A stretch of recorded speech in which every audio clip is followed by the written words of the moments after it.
الحمد لله نحمده ونستعينه ونستغفره ونؤمن به ونتوكل عليه ونعوذ بالله من شرور أنفسنا ومن سيئات أعمالنا من يهده الله فلا مضل له ومن يضلله فلا هادي له ونشهد أن لا إله إلا الله وحده لا شريك له وأشهد أن محمدا عبده ورسوله أما بعد قال الله تبارك وتعالى في كلامه المجيد والفرقان الحميد أعوذ بالله من الشيطان الرجيم بسم الله الرحمن الرحيم إنا فتحنا لك فتحا مبينا ليغفر لك الله ما تقدم من ذنبه وما تأخر وقال النبي صلى الله عليه وسلم لا يؤمن أحدكم حتى أكون أحب إليه من والده وولده والناس أجمعين صدق الله العظيم وصدق رسوله النبي الكريم ونحن على ذلك من الشاهدين والشاكرين والحمد لله رب العالمين کہ محمد سے وفا تو نے تو ہم تیرے ہیں، کہ محمد سے وفا تو نے تو ہم تیرے ہیں، یہ جہاں چیز ہے کیا سب لوح و قلم تیرے ہیں۔ محمد کی محبت دین حق کی شرط اول ہے، محمد کی محبت دین حق کی شرط اول ہے، اسی میں ہو گر خامی تو سب کچھ نامکمل ہے۔ معزز سامعین کرام،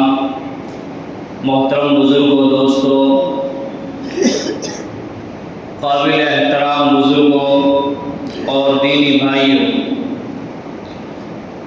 آج کا ہمارا عنوان ہے کمال ایمان کا مدار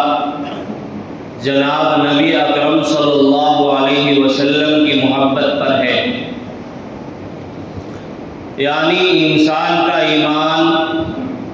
اس وقت تک مکمل نہیں ہو سکتا جب تک انسان کے دل کے اندر اللہ تبارک و تعالیٰ کی محبت ہر چیز سے زیادہ نہ ہو۔ مال و جائیداد، ماں باپ، بیوی، بچے اور اس کی اولاد سے بھی زیادہ جب تک انسان کے دل میں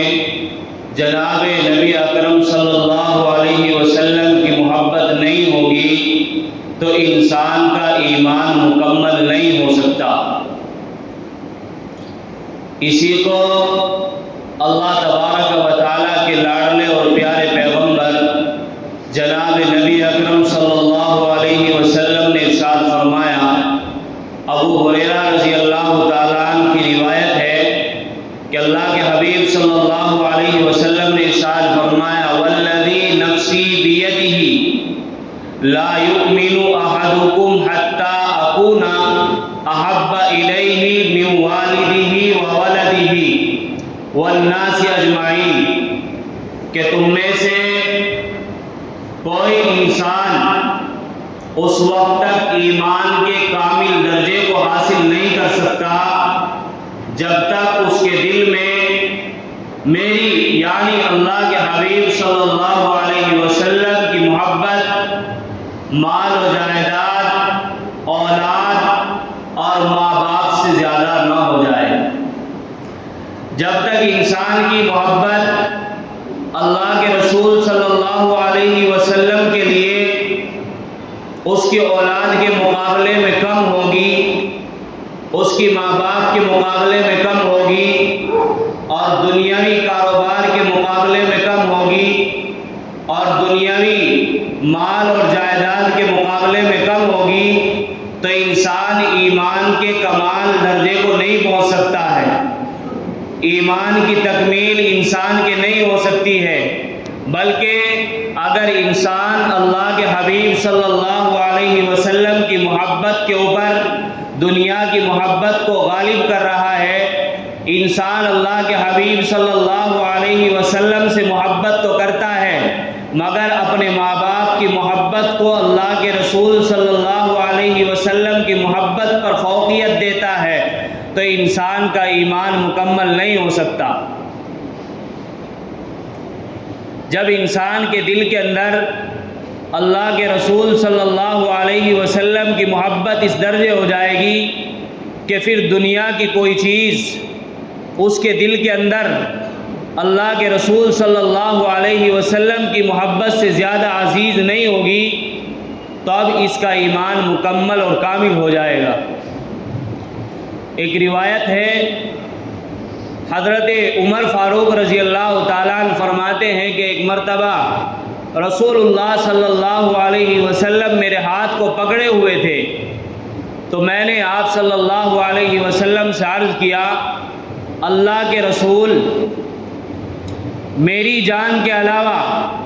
میں آپ کو سب سے زیادہ عزیز رکھتا ہوں۔ مطلب یہ ہے کہ مجھے آپ سے زیادہ صرف اپنی جان عزیز ہے، اپنی ذات عزیز ہے، اس کے علاوہ دنیا کی کوئی بھی چیز ایسی نہیں ہے کہ میں اسے آپ سے زیادہ محبوب سمجھتا ہوں، بلکہ آپ کی محبت میرے نزدیک میری ماں سے زیادہ ہے، میرے باپ سے زیادہ میں آپ کو عزیز رکھتا ہوں، اپنی اولاد سے زیادہ آپ کو عزیز رکھتا ہوں، یہاں تک کہ دنیا کی کوئی بھی چیز ایسی نہیں ہے کہ آپ کی محبت کے اوپر وہ غالب آ جاتی ہو، بلکہ میں آپ سے اتنی محبت کرتا ہوں، اتنی محبت کرتا ہوں کہ دنیا کی کوئی بھی چیز مجھے آپ سے زیادہ عزیز نہیں ہے، بس میری جان مجھے آپ سے زیادہ عزیز ہے۔ تو آپ صلی اللہ علیہ وسلم نے ارشاد فرمایا کہ عمر، اگر معاملہ ایسا ہے کہ آپ کے نزدیک آپ کی جان مجھ سے زیادہ عزیز ہے،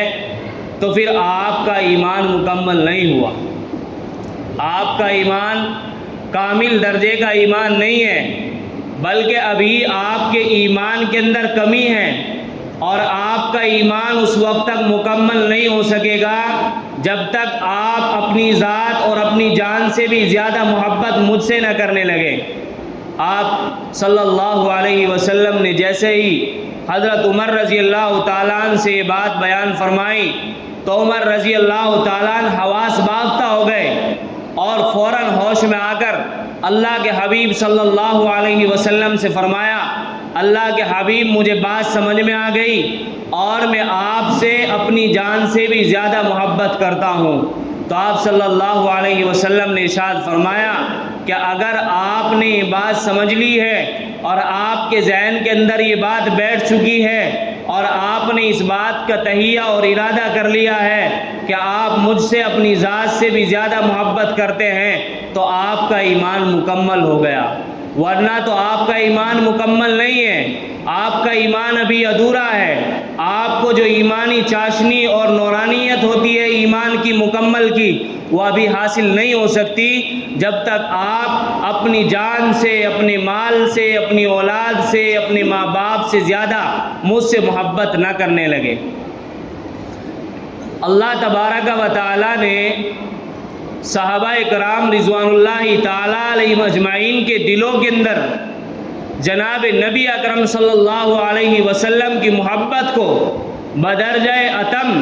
پیوست کیا تھا، اور صحابہ رضوان اللہ تعالیٰ علیہم اجمعین اللہ کے حبیب صلی اللہ علیہ وسلم سے اپنی جانوں سے، اپنی مالوں سے، اپنی اولادوں سے، اپنی نسلوں سے اور اپنے باغات سے، ہر چیز سے زیادہ محبت کیا کرتے تھے۔ ایک مرتبہ مال غنیمت حاصل ہوا اور مال غنیمت میں سے ایک جوڑا جو سرخ قسم کا تھا،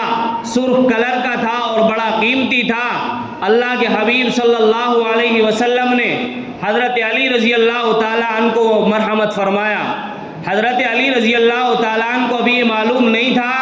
کہ سرخ اور ریشم طرح کا جوڑا پہننا اور اور ریشم کا جوڑا انسان کو اپنے جسم کے اوپر زیب تن کرنا یہ شریعت مطہرہ کے اندر جائز نہیں ہے، بلکہ حضرت علی رضی اللہ تعالیٰ عنہ تو یہ سمجھتے تھے کہ جس طرح کا چاہے انسان لباس پہن سکتا ہے، لہذا حضرت علی رضی اللہ تعالیٰ عنہ نے اس ریشم کے لباس کو اپنے جسم کے اوپر ڈالا، اور اس جسم کے اوپر ڈالنے کے بعد حضرت علی رضی اللہ تعالیٰ عنہ اللہ کے حبیب صلی اللہ علیہ وسلم کی خدمت میں حاضر ہوئے۔ تو اللہ کے حبیب صلی اللہ علیہ وسلم نے حضرت علی رضی اللہ تعالیٰ عنہ سے ناراضگی کا اظہار فرمایا۔ حضرت علی رضی اللہ تعالیٰ عنہ نے جب دیکھا کہ اللہ کے حبیب صلی اللہ علیہ وسلم میرے اس لباس کو پہننے کی وجہ سے ناراضگی کا اظہار فرما رہے ہیں، تو فوراً حضرت رضی اللہ تعالیٰ عنہ وہاں سے اٹھے، اپنے گھر تشریف لے گئے اور اس لباس کو اتار کر کے عورتوں کے درمیان میں تقسیم فرما دیا۔ مطلب یہ ہے کہ اللہ کے حبیب صلی اللہ علیہ وسلم کی محبت صحابہ اکرام رضوان اللہ تعالیٰ علیہ مجمعین کے دلوں کے اندر اس طرح پیوست اور کوٹ کوٹ کر کے بھری ہوئی تھی کہ صحابہ اکرام رضوان اللہ تعالیٰ علیہ مجمعین کو اللہ کی محبت سے زیادہ کوئی بھی چیز عزیز نہیں تھی۔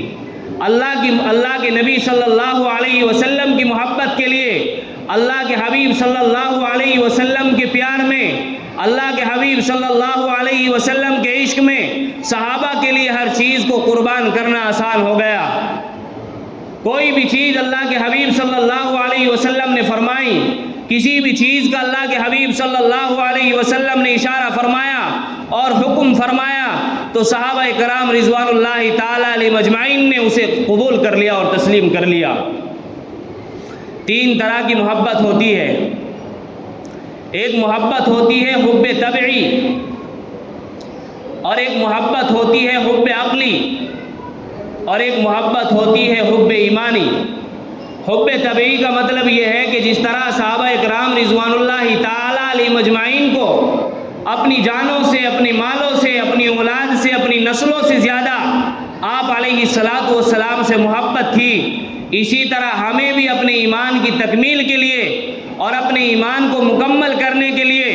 اور اپنی ایمانی چاشنی کی حلاوت کو محسوس کرنے کے لیے چاہیے کہ ہم اللہ کے حبیب صلی اللہ علیہ وسلم سے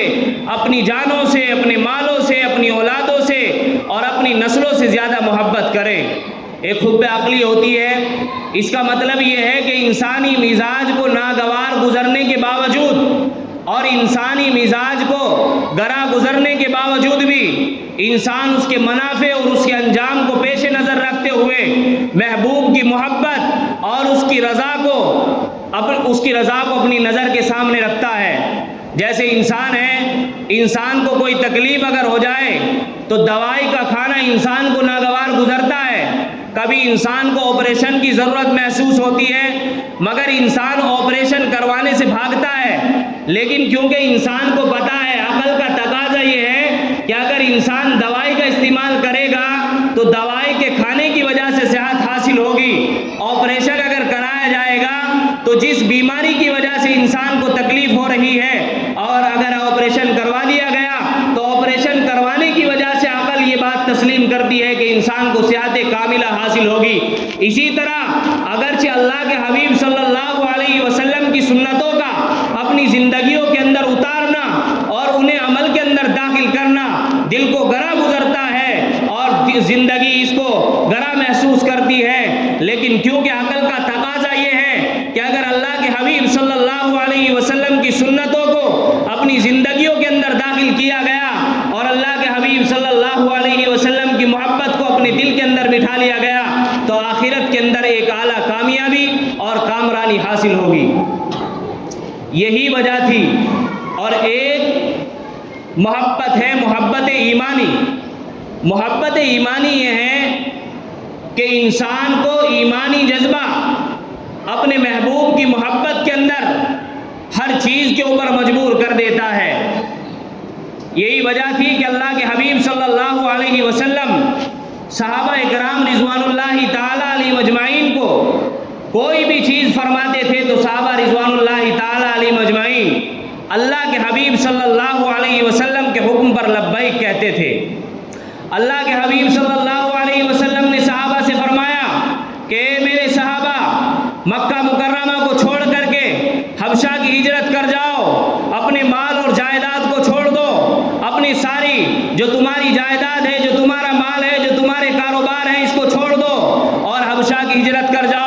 تو صحابہ نے حبشہ کی ہجرت فرمائی. اللہ کے حبیب صلی اللہ علیہ وسلم نے فرمایا کہ اے صحابہ تم مدینے کی ہجرت فرماؤ. تو صحابہ رضوان اللہ تعالیٰ علیہ مجمعین نے اپنے کاروبار کو چھوڑ کر کے، اپنے مال کو چھوڑ کر کے، اپنی جائیداد کو چھوڑ کر کے مدینے کی ہجرت فرمائی. اللہ کے حبیب نے فرمایا غزوہ بدر کے اندر 313 خالی ہاتھ صحابہ کو کہ اے میرے صحابہ تمہیں 1000 مسلح لشکر کے سامنے مقابلہ کرنا ہے. تو صحابہ جو 313 خالی ہاتھ تھے، نہتے تھے، 1000 لشکر جرار کے مقابلے میں آ گئے اور ان سے مقابلہ کیا. اللہ کے حبیب نے فرمایا اے میرے صحابہ آپ کو غزوہ احد کے اندر 700 آدمیوں کو 3000 انسانوں سے مقابلہ کرنا ہے، اور وہ 3000 وہ کہ جن کے پاس میں ساری طرح کے اسباب مہیا ہیں، تلوار بھی ہیں، تیر بھی ہیں، نیزے بھی ہیں، مگر یہ 700 آدمی ایسے کہ جن کے پاس میں نہ تو تیر ہیں، نہ تو تلوار ہے، نہ تو گھوڑے ہیں، نہ کچھ ہے، مگر اللہ کے حبیب کے ایک حکم کی وجہ سے یہ 700 آدمی 3000 کے مقابلے میں کھڑے ہو گئے. اور اللہ کے حبیب نے فرمایا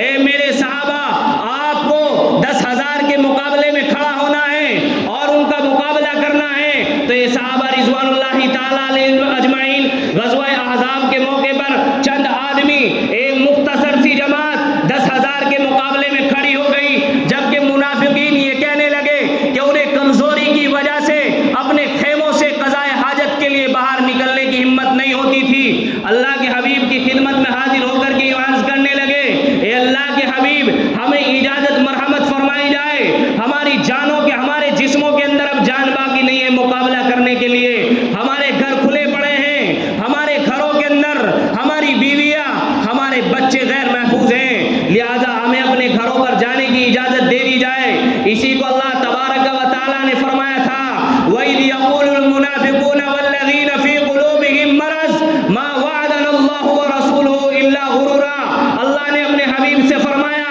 اے محمد یاد کرو اس وقت کو کہ کچھ لوگ ایسے تھے منافقین کہ جن کے دلوں کے اندر مرض تھا، ایک بیماری تھی،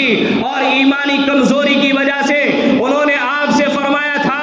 کہ ہمارے گھر کھلے پڑے ہیں اور ہمیں اجازت دے دی جائے، اور بلکہ یہ فرمایا کہ اللہ اور اس کے رسول نے ہم سے دھوکے کا وعدہ کیا تھا. مگر صحابہ رضوان اللہ تعالیٰ علیہ مجمعین کو اللہ کے حبیب صلی اللہ علیہ وسلم نے جو بات فرما دی اس چیز کے اوپر صحابہ نے لبیک کہا، اور صحابہ رضوان اللہ تعالیٰ علیہ مجمعین ڈٹ گئے اور ڈٹ کر کے مقابلہ کیا. اللہ اور اس کے رسول صلی اللہ علیہ وسلم کی محبت صحابہ کے دلوں میں اس طرح گھر کر چکی تھی. انسانوں کے دلوں کے اندر کسی انسان کی بھی محبت یا کسی بھی چیز کی محبت کے اسباب 4 طریقے کے ہوتے ہیں. 4 چیزیں ایسی ہیں کہ انسان جب ان 4 چیزوں میں سے کسی ایک چیز کو کسی انسان کے اندر محسوس کرتا ہے تو انسان کے دل کے اندر محبت پیدا ہوتی ہے. ایک چیز ہے قرابت، رشتہ داری، کہ اگر کسی سے انسان کی قرابت ہو اور اس کا تعلق مضبوط ہو، یا تو باپ کا رشتہ یا کوئی نسبی رشتہ یا کوئی اور رشتہ اگر کسی سے مضبوط ہو تو یہ انسان کو مجبور کرتی ہے محبت کرنے کے اوپر. تو آؤ ہم اللہ کے حبیب صلی اللہ علیہ وسلم سے اپنے رشتے کو دیکھیں. اللہ تبارک و تعالیٰ فرما رہے ہیں قرآن کریم کے اندر النبی اولیٰ بالمؤمنین من انفسہم وازواجہ امہاتہم. اللہ تبارک و تعالیٰ نے فرمایا کہ نبی صلی اللہ علیہ وسلم مؤمنین سے ان کی جانوں سے بھی زیادہ عزیز ہیں، اور ان کی ازواج مطہرات مؤمنین کی مائیں ہیں. جب اللہ نے فرما دیا کہ اللہ کے حبیب صلی اللہ علیہ وسلم کی ازواج مطہرات ہماری مائیں ہیں، اور اللہ کے حبیب صلی اللہ علیہ وسلم کی ازواج جب ہماری مائیں ہوئے تو اللہ تبارک و تعالیٰ کے پیارے اور لاڈلے پیغمبر ہمارے باپ ہوئے. یہ جو دنیا کے اندر ہمارے ماں باپ ہیں یہ ہمارے دنیا میں آنے کا سبب ہیں، لیکن اللہ کے حبیب صلی اللہ علیہ وسلم دنیا کے اندر انسانوں کے اندر جو کمالات پیدا ہو سکتے ہیں اور جو خوبیاں پیدا ہو سکتی ہیں ان خوبیوں کے پیدا کرنے کا اسباب اللہ کے حبیب صلی اللہ علیہ وسلم ہے. دوسری چیز ہے کسی بھی انسان سے اگر کسی کو محبت ہوتی ہے تو وہ حسن و جمال کی وجہ سے ہوتی ہے کہ انسان دیکھتا ہے کہ انسان حسین و جمیل ہے تو اس کے حسن کا دیوانہ اور مستانہ ہو جاتا ہے، اس کے حسن کی وجہ سے اس کا دل اس کی طرف مائل ہو جاتا ہے، اور اس کے دل کا میلان اس کے حسن کی وجہ سے، اس کی خوبصورتی کی وجہ سے اس کے اوپر فدا ہو جاتا ہے۔ تو آؤ اللہ کے حبیب صلی اللہ علیہ وسلم کا حسن و جمال دیکھیں۔ حضرت جابر بن سمرہ رضی اللہ تعالیٰ عنہ فرماتے ہیں کہ میں چاندنی راتوں کے اندر میں چاند کی طرف دیکھتا اور اللہ کے حبیب صلی اللہ علیہ وسلم کے چہرہ مبارک کی طرف دیکھتا تو مجھے اللہ کے حبیب صلی اللہ علیہ وسلم کے چہرے کی خوبصورتی چاند کی خوبصورتی سے زیادہ نظر آتی تھی۔ حضرت عائشہ صدیقہ رضی اللہ تعالیٰ عنہ فرماتی ہے، ترمذی شریف کی حدیث ہے کہ میں نے حضرت حفصہ رضی اللہ تعالیٰ عنہ سے ایک سوئی کرائے پر لی تھی۔ ایک مرتبہ ایسا ہوا کہ میں آپ صلی اللہ علیہ وسلم کی قمیض کو سی رہی تھی تو وہ سوئی گر گئی مجھ سے، تو میں اس سوئی کو تلاش کر رہی تھی مگر مجھے وہ سوئی نظر نہیں آتی تھی۔ میں نے بہت تلاش کیا مگر وہ سوئی مجھے نظر نہیں آئی، مگر اچانک اللہ کے حبیب صلی اللہ علیہ وسلم حجرے کے اندر تشریف لائے تو آپ صلی اللہ علیہ وسلم کے چہرے کی شعاعوں کی کرنوں کی وجہ سے ایسا کمرہ روشن ہوا کہ اس کی وجہ سے مجھے سوئی نظر آئی، اور میں نے سوئی کو اٹھایا تو آپ صلی اللہ علیہ وسلم کی خوبصورتی بھی دنیا کے تمام انسانوں سے زیادہ ہے۔ اللہ کے حبیب صلی اللہ علیہ وسلم دنیا کے اندر پیدا ہونے والے تمام انسانوں سے زیادہ حسین و جمیل ہیں۔ اور تیسری چیز، اگر انسانوں کے دلوں کے اندر کسی کی محبت پیدا کرنے کا سبب ہوتی ہے تو وہ انسانیت کا کمال ہوتا ہے کہ انسان کس درجے کا دنیا کے اندر کمال رکھتا ہے، یہ کیسے کارنامے انجام دیتا ہے۔ دنیا کے اندر اگر کوئی انسان کوئی عجیب قسم کا کارنامہ انجام دے دے تو اس کارنامے کی وجہ سے انسان کا دل اس کی طرف مائل ہو جاتا ہے اور اس کی محبت اس کے دل کے اندر گھر کر جاتی ہے۔ آؤ اللہ کے حبیب صلی اللہ علیہ وسلم کے کمالات دیکھیں۔ آپ علیہ الصلوۃ والسلام کے کمالات جو ہیں وہ لاجواب ہیں۔ اللہ کے حبیب صلی اللہ علیہ وسلم کے کمالات کا کوئی جواب نہیں ہے۔ دنیا کے اندر بہت سارے پیغمبر تشریف لائے، حضرت آدم علیہ الصلوۃ والسلام تشریف لائے، حضرت ابراہیم علیہ السلام تشریف لائے، حضرت نوح علیہ الصلوۃ والسلام تشریف لائے، اور تقریباً 1,24,000 انبیاء علیہ الصلوۃ والتسلیم اس دنیا کے اندر تشریف لائے، مگر اللہ تبارک و تعالیٰ نے جو کمالات میرے اور آپ کے پیغمبر جناب نبی اکرم صلی اللہ علیہ وسلم کو عطا کیے تھے وہ کسی اور پیغمبر کو عطا نہیں کیے۔ اللہ کے حبیب صلی اللہ علیہ وسلم کی انگلیوں سے اللہ تبارک و تعالیٰ نے پانی کے چشمے کو جاری کیا ہے۔ اللہ کے حبیب صلی اللہ علیہ وسلم نے اگر کنکریوں کو اپنے ہاتھ میں اٹھایا تو کنکریوں نے لا الہ الا اللہ پڑھا ہے۔ اگر میرے اور آپ کے سردار جناب نبی اکرم صلی اللہ علیہ وسلم جنگلات کا سفر کر رہے ہیں تو جنگلات کے اندر جو شجر و حجر ہیں میرے اور آپ کے سردار جناب نبی اکرم صلی اللہ علیہ وسلم کو دیکھ کر کے سجدہ ریز ہوئے ہیں اور اللہ کے حبیب صلی اللہ علیہ وسلم کو سجدہ کیا ہے۔ ایک راہب نامی شخص ایک جنگل کے اندر رہتا تھا ابو طالب کے ساتھ میں، اللہ کے حبیب صلی اللہ علیہ وسلم نے جب تجارت کی غرض سے سفر کیا تو جب اس سفر پر اللہ کے حبیب صلی اللہ علیہ وسلم تشریف لے جا رہے تھے تو یہ راہب کیا دیکھتا ہے کہ جنگلات کے شجر و حجر اور بڑے بڑے درخت سجدہ ریز ہوتے جاتے ہیں۔ یہ راہب تعجب میں ہوا اور یہ دیکھتا ہے کہ یہ درخت اللہ کے حبیب صلی اللہ علیہ وسلم کو سجدہ کر رہے ہیں۔ یہ اپنے خیمے سے نکل کر کے باہر آیا کہ دیکھو تو صحیح کون شخصیت ہے جو اس جنگل سے گزر رہی ہے کہ یہ درخت سجدہ ریز ہوتے جاتے ہیں۔ تو اس نے قافلے کو دیکھا، اس قافلے کو روکا اور روک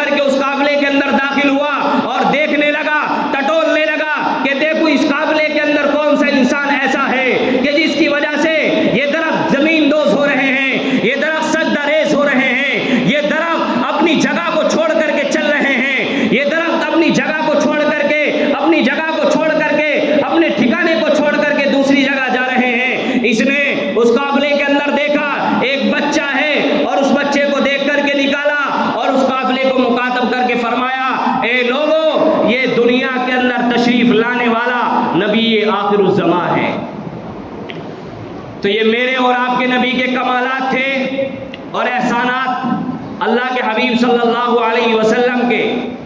آپ لوگ آئے دن پڑھتے رہتے ہو, آئے دن سنتے رہتے ہو کہ آپ علیہ الصلوۃ والسلام کے امت محمدیہ کے اوپر کتنے احسانات ہیں. آپ علیہ الصلوۃ والسلام نے اپنی امت کے لیے طائف کا سفر کیا تو آپ علیہ الصلوۃ والسلام کو پتھروں سے لہو لہان کر دیا گیا. آپ علیہ الصلوۃ والسلام غزوہ بدر کے اندر گئے, آپ علیہ الصلوۃ والسلام غزوہ احد کے اندر گئے, آپ علیہ الصلوۃ والسلام کے سر کو شہید کر دیا گیا, آپ علیہ الصلوۃ والسلام کے دندان مبارک کو شہید کر دیا گیا, آپ علیہ الصلوۃ والسلام خونریز ہو گئے, آپ علیہ الصلوۃ والسلام خون سے رنگین ہو گئے. سارے کام اللہ کے حبیب صلی اللہ علیہ وسلم نے اپنی امت کے لیے فرمائے. دنیا کے اندر اللہ کے حبیب صلی اللہ علیہ وسلم روتے رہے, گڑ گڑاتے رہے, تڑپتے رہے, ہر وقت ایک ہی فکر اللہ کے حبیب صلی اللہ علیہ وسلم کے دل پر رہتی تھی, اپنی امت کی. اور آخرت کے اندر جب یہ ساری دنیا فنا ہو جائے گی, قیامت برپا ہو جائے گی, اللہ تبارک و تعالی عالم برزخ سے عالم قیامت کے اندر انسانوں کو منتقل کریں گے. ساری دنیا کے انسان اپنے اعمال کے اعتبار سے پسینوں میں شرابور ہوں گے. کوئی انسان اپنے ٹخنوں تک پسینوں میں ڈوبا ہوا ہوگا, تو کوئی انسان اپنے گھٹنوں تک پسینوں میں شرابور ہوگا, کوئی اپنی ناک تک پسینوں میں شرابور ہوگا, تو کوئی اپنے جسم کو پورا کا پورا پسینوں میں ڈوبا ہوا پائے گا. اور بعض لوگ تو ایسے ہوں گے کہ اپنے پسینوں کی وجہ سے اپنے پسینوں میں تیر رہے ہوں گے. ایسے ماحول میں ساری کی ساری نسل انسانیت جب جمع ہو چکی ہوگی اور اپنی جانوں کے اوپر اللہ کے عذاب کو محسوس کر رہی ہوگی, تو سارے کے سارے لوگ اکٹھا ہو کر حضرت آدم علیہ الصلوۃ والسلام کے پاس تشریف لے جائیں گے اور جا کر کے یہ عرض کریں گے, اے آدم, اللہ تبارک و تعالیٰ نے آپ کو ابو البشر بنایا ہے, آپ اللہ تبارک و تعالیٰ سے پوری نسل انسانیت کی شفاعت کریں کہ اللہ تبارک و تعالیٰ ہماری بخشش فرما دے. حضرت آدم علیہ الصلوۃ والسلام فرمائیں گے, اے لوگو, مجھے اپنی جان کی پرواہ ہے کہ کہیں اللہ تبارک و تعالیٰ مجھ سے اس وقت کے بارے میں معلوم نہ کر لے کہ جب اللہ تبارک و تعالیٰ نے فرمایا تھا کہ اس درخت کے قریب بھی مت جانا, اور میں اس درخت کے قریب گیا تھا. لہٰذا آپ ایسا کرو, آپ نوح علیہ الصلوۃ والسلام کے پاس چلے جاؤ, وہ آدم ثانی ہیں, اللہ تبارک و تعالیٰ نے انہیں نجی اللہ کے لقب سے نوازا ہے. آپ جاؤ اور جا کر کے نوح علیہ الصلوۃ والسلام سے عرض کرو, اے نوح, اللہ تبارک و تعالیٰ نے آپ کو نجی اللہ کے لقب سے نوازا ہے, آپ اللہ تبارک و تعالیٰ سے ہماری جان کی بخشش کی درخواست کریے, آپ شفاعت فرمائیں کہ اللہ تبارک و تعالیٰ ہماری بخشش فرمائے. حضرت نوح علیہ الصلوۃ والسلام فرمائیں گے کہ نہیں نہیں, مجھے اپنی جان کی پڑی ہوئی ہے, میں اللہ تبارک و تعالیٰ سے اپنی جان کے متعلق سوال کروں گا, کہیں مجھ سے میرا اللہ تبارک و تعالیٰ اس کے متعلق سوال نہ کر لے کہ میں نے ایک مرتبہ جب کنعان تباہ ہو رہا تھا اللہ سے سفارش کی تھی کہ اللہ اس کنعان کو تباہ ہونے سے بچا لے, لہذا تم ایسا کرو, تم ابراہیم کے پاس چلے جاؤ. اللہ تبارک و تعالیٰ نے ابراہیم کو خلیل اللہ کے لقب سے نوازا ہے. چنانچہ سارے کے سارے لوگ اللہ کے پیارے اور لاڈلے پیغمبر حضرت ابراہیم علیہ الصلوۃ والسلام کے پاس جائیں گے اور جا کر کے عرض کریں گے, اے ابراہیم, اللہ تبارک و تعالیٰ سے درخواست کرو کہ اللہ تبارک و تعالیٰ ہماری جانوں کے اوپر رحم فرمائیں, ہماری جانوں کے اوپر رحم فرمائیں, ہماری جانوں کو اپنے عذاب سے بخش دے. تو ابراہیم علیہ الصلوۃ والسلام فرمائیں گے کہ مجھے ڈر ہے اللہ تبارک و تعالیٰ سے کہ کہیں میرا رب مجھ سے کلمات ثلاثہ کے متعلق سوال نہ کر لے کہ جب کفار کے سامنے میں نے ایک مرتبہ روحانی بیماریوں کے متعلق کفار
جھکا کر کے عرض کریں گے اللہ کے حبیب آج کی اس ہولناک منظر میں آپ سے کوئی سوال اور جواب ہونے والا نہیں ہے، لہٰذا آپ اللہ تبارک و تعالیٰ کی بارگاہ میں عرض کریں اللہ ہمیں معاف فرمائے۔ اللہ کے حبیب صلی اللہ علیہ وسلم ایسے ماحول میں کہ جب کہ ہر انسان کو اپنی جان کی پڑی ہوئی ہوگی، ہر انسان سوچ رہا ہوگا کہ میرا رب میری جان کو بخش دے، ایسے ماحول میں میرا اور آپ کا پیغمبر، اللہ کا دیوانہ، اللہ کا لاڈلا پیغمبر محمد عربی صلی اللہ علیہ وسلم ساری نسل انسانیت کی سفارش کرے گا، اے اللہ اس نسل انسانیت کو اپنے عذاب سے نجات دے۔ اللہ تبارک و تعالیٰ فرمائیں گے کہ جاؤ ہم نے تمہاری شفاعت کو قبول کر لیا، جنتی جنت میں چلے جائیں گے، جہنمی جہنم میں چلے جائیں گے۔ اللہ کے لاڈلے اور پیارے پیغمبر دوسری مرتبہ سفارش کریں گے ان لوگوں کے لیے جو اللہ کے پیارے اور لاڈلے پیغمبر کی امت کے گناہ گار لوگ ہیں اور جہنم کے اندر داخل کر دیا گیا ہے۔ اللہ کے حبیب اللہ سے کہیں گے اللہ میری امت کے گنہ گاروں کو بخش دے، اللہ میری امت کے گنہ گار جہنم میں ہیں۔ اللہ فرمائیں گے کہ جاؤ ہم نے بخش دیا، اور ہر انسان جس کو جنت عطا کی گئی ہے وہ اپنے رشتہ داروں کو جہنم سے نکال کر کے جنت کے دروازے پر جو نہر حیات ہے اس کے اندر ڈال دے۔ اس کے بعد اللہ کے حبیب صلی اللہ علیہ وسلم فرمائیں گے، تیسری مرتبہ شفاعت فرمائیں گے، اے اللہ بہت سارے لوگ جنہوں نے کبھی آپ کے در کے اوپر رہ کر کے آپ کا نام نہیں لیا تھا، ایسے بہت سارے لوگ جو کبھی آپ کے گھر کے اندر جا کر کسی نے آپ کی عبادت نہیں کی تھی، نہ روزہ رکھا تھا، نہ نماز پڑھی تھی، نہ زکات دی تھی، صرف ایک چیز ان کے دل کے اندر تھی، لا الہ الا اللہ تھا۔ وہ صرف یہ کہتے تھے کہ اللہ تبارک و تعالیٰ اکیلا ہے، اس کے علاوہ کوئی معبود نہیں ہے، ان کی بخشش فرما دے۔ اللہ تعالیٰ فرمائیں گے کہ جاؤ ہم نے آپ کی امت کے ایک ایک انسان کو بخش دیا ہے، سارے کے سارے جہنمی لوگوں کو نکال کر کے نہر حیات کے اندر داخل کر دو، یہ کوئلہ ہو چکے ہوں گے، آگ سے جل چکے ہوں گے، انہیں نہر حیات کے اندر داخل کرایا جائے گا۔ اللہ تبارک و تعالیٰ کے پیارے اور لاڈلے پیغمبر نہر حیات کے اندر ڈالیں گے تو اللہ تبارک و تعالیٰ انہیں پہلے سے بھی زیادہ خوبصورتی عطا فرمائیں گے۔ ہمارے دلوں کے اندر یہ بات نہیں آتی کہ زندگی کے اندر اللہ کے حبیب روتے رہے، گڑگڑاتے رہے، وفات کے بعد دنیا سے پردہ فرمانے کے بعد بھی جب قیامت کے انسان کی، جب قیامت کے میدان میں انسان ایسی ہولناکیوں میں گھرا ہوا ہوگا اور اپنی جان کی اپنا اللہ تبارک و تعالیٰ سے بھیک مانگ رہا ہوگا، میرا اور آپ کا پیغمبر جب بھی اللہ کے سامنے رو رہا ہوگا، گڑ گڑا رہا ہوگا، ہر انسان ہر نبی اللہ سے کہہ رہا ہوگا یا رب امتی یا رب امتی۔ حضرت آدم علیہ السلام کہہ رہے ہوں گے یا رب نفسی یا رب نفسی، عیسیٰ کہہ رہے ہوں گے یا رب نفسی یا رب نفسی، ابراہیم کہہ رہے ہوں گے یا رب نفسی، مگر میرا اور آپ کا پیغمبر اللہ تبارک و تعالیٰ سے سجدہ ریز ہو کر کے کہہ رہا ہوگا یا رب امتی یا رب امتی۔ یہ اللہ کے حبیب صلی اللہ علیہ وسلم کے احسانات ہیں ہمارے اوپر، جو ہمیں مجبور کرتے ہیں اس بات کے اوپر، اور جو ہمیں راہ دکھاتے ہیں اس بات کی کہ ہمارے دلوں کے اندر اللہ تبارک و تعالیٰ کے پیارے اور لاڈلے پیغمبر کی محبت زمینی سطح کے اوپر رہنے والی ہر چیز سے زیادہ ہونی چاہیے۔ اللہ تبارک و تعالیٰ کے لاڈلے پیغمبر نے اتنی تکالیفیں دنیا کے اندر رہتے ہوئے برداشت کی، ہم نے اللہ کے حبیب کے لیے کیا کیا؟ آج کے اس ماحول کے اندر جو انسان چاہتا ہے، جس کے دماغ میں جو بات آتی ہے بک دیتا ہے، جس کے نسب کا نہیں پتا، جس کے باپ کا نہیں پتا کہ اس کا نسب نامہ کیا ہے، وہ بھی اللہ کے حبیب صلی اللہ علیہ وسلم کی ذات اقدس کے اوپر کیچڑ اچھالتا ہے۔ اور بہت سارے وہ لوگ جو ہماری آٹو کے بھوکے ہوتے ہیں، جب ہمارے نبی کی شان میں گستاخی ہوتی ہے تو سب کے منہ پہ تالا لگ جاتا ہے، اور جب الیکشن کا دور آتا ہے اور جب ووٹ کا دور آتا ہے تو سارے کے سارے آتے ہیں اور ہماری آٹو کو بطور کر کے چلے جاتے ہیں، مگر اللہ کے نبی کی شان کے اوپر، اسوہ رسول کے اوپر، ناموس رسالت کے اوپر کسی کی زبان نہیں کھلتی ہے۔ غور کرنے کی بات ہے، سوچنے کی بات ہے کہ جس نبی نے ہمارے لیے ایک ایک لمحہ تڑپ کر کے گزارا ہو، جس نبی کی آنکھیں ہر وقت اپنی امت کے لیے آنسوؤں سے شرابور ہو، جس نبی کی آنکھیں ہر وقت اپنی امت کے لیے تڑپ رہی ہو، جب قیامت کا منظر ہوگا ساری نسل انسانیت کے لوگ جمع ہوں گے، اگر ایسے ماحول میں اللہ کے پیارے اور لاڈلے پیغمبر نے ہم سب کو بلا کر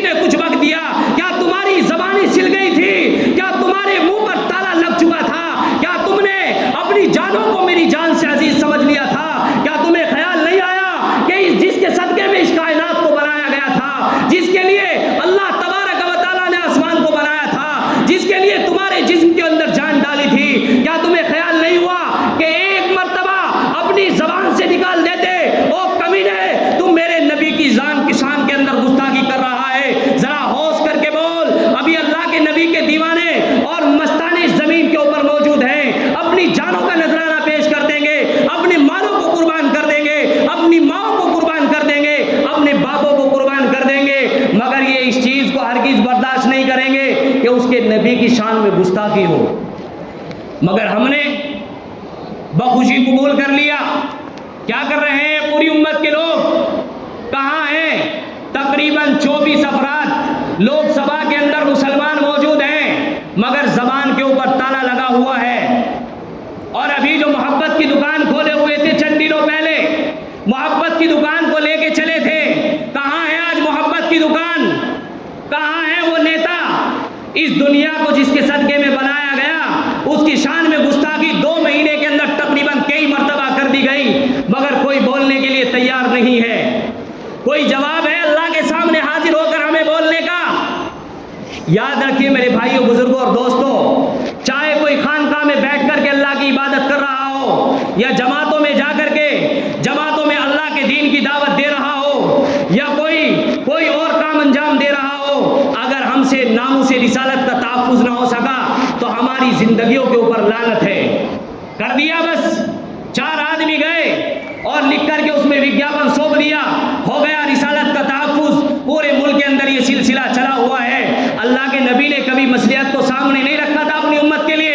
اللہ کے نبی نے اپنی جان کی پرواہ نہیں کی تھی اپنی امت کے لیے۔ اللہ کے نبی اللہ کے سامنے روئے تھے، اللہ کے نبی کی جب روح قبض بھی ہوئی اس وقت میں بھی اللہ کے حبیب نے فرما دیا تھا، اسرائیل جتنی تکلیف دینی ہو مجھے دے لے، میری امت کے کسی بھی انسان کو تکلیف نہ پہنچانا۔ کیا ہمارے دل کے اوپر یہ احساس نہیں ہوتا کہ ہم اللہ کے نبی کی ناموس کی جب بات آئے تو ہم چھوڑ دیں اپنی جانوں کی پرواہ کو، ہم چھوڑ دیں اپنے مالوں کی پرواہ کو، اور ایسا کام انجام دے کہ اللہ کے سامنے جب حاضری ہو، اللہ کے حبیب کے سامنے جب حاضری ہو تو اللہ کے نبی جب ہم سے پوچھے اور لوگ آؤ مجھے بتاؤ تو صحیح، جب میری شان کے اوپر، میری ذات کے اوپر کیچڑ اٹھایا گیا تھا تو تم نے کیا کیا تھا، تو ہم جواب دے سکیں اللہ کے حبیب ہم نے قانون کے دائرے میں رہتے ہوئے آپ کی شان کے لیے، آپ کی ذات کے لیے آواز کو بلند کیا تھا۔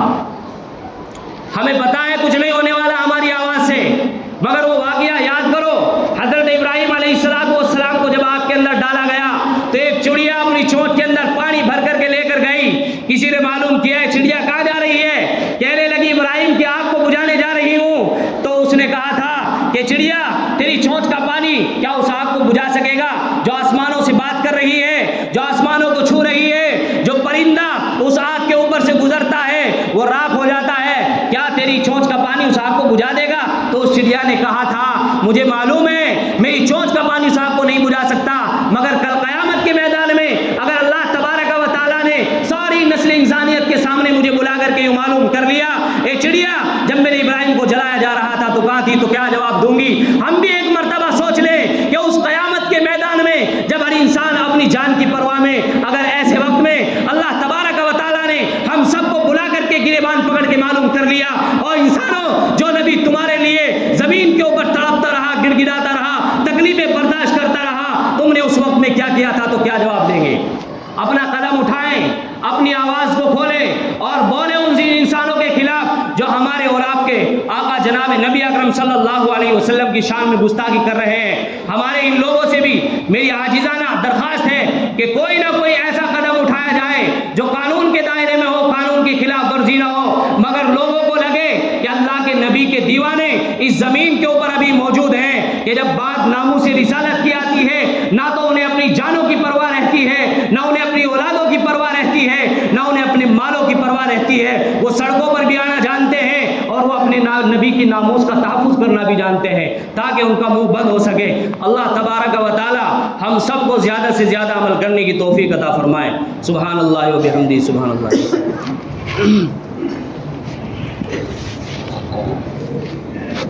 ہے